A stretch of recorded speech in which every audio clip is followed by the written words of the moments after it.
தமிழக வெற்றி கழகம் தலைவர் விஜய், சமீபத்தில் தந்தை பெரியாரின் பிறந்த நாளான சமூக நீதி நாளில் அவரின் திருவுருவச் சிலைக்கு மலர்தூவி மரியாதை செலுத்தியுள்ளார். இதுவே அவரின் கட்சி தொடங்கிய பிறகு, ஒரு தலைவரின் சிலைக்கு நேரில் சென்று மரியாதை செலுத்துவது முதல் முறை என்பது குறிப்பிடத்தக்கது. விஜய், பொதுவாக மக்கள் மத்தியில் மிகுந்த பாராட்டைப் பெற்ற நடிகர் என்பதுடன், சமூக நீதிக்கும் சமத்துவத்திற்கும் பெரும் ஆதரவை வெளிப்படுத்தி வந்துள்ளார். இம்முறை பெரியாரின் சிலைக்கு மரியாதை செலுத்தியது விஜயின் அரசியல் சிந்தனையை இன்னும் வலுப்படுத்துகிறது.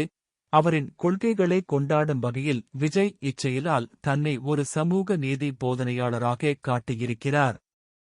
இதன் மூலம் விஜய் தனக்கு உள்ள ஆதரவாளர்கள் மற்றும் வழக்கமான மக்களிடையே ஒரு அரசியல் வித்தையை விதைக்க முயற்சி செய்கிறார்.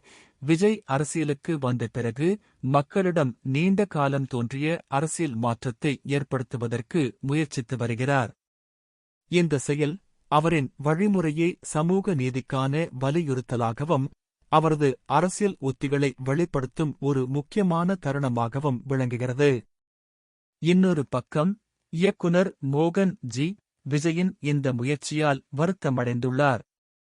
அவர் தவறான ரூட்ல போறார் என்று குறிப்பிட்டு, விஜயின் இந்த அரசியல் பயணத்தை பற்றிய அவரது கருத்துக்களை வெளிப்படுத்தியுள்ளார். இம்முறையிலும் விஜயின் அரசியல் அறிக்கைகள் பலவீனமாக இருக்கலாம் என்ற கருத்தும் எழுந்துள்ளது.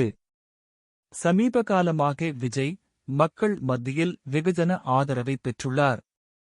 பலர் அவர் தமிழக வாக்காளர் மனநிலையையும் தெளிவாக அறிந்து, அதன்படி தனது அரசியல் நடவடிக்கைகளை மேம்படுத்திக் கொண்டிருப்பதாக கூறுகிறார்கள். இது உண்மையாக இருந்தால், அவர் 2026ஆம் ஆண்டு தமிழக சட்டமன்ற தேர்தலில் திமுக மற்றும் அதிமுக ஆகிய கட்சிகளின் வாக்கு வங்கிகளுக்கு பாதிப்பு ஏற்படுத்தக்கூடும்.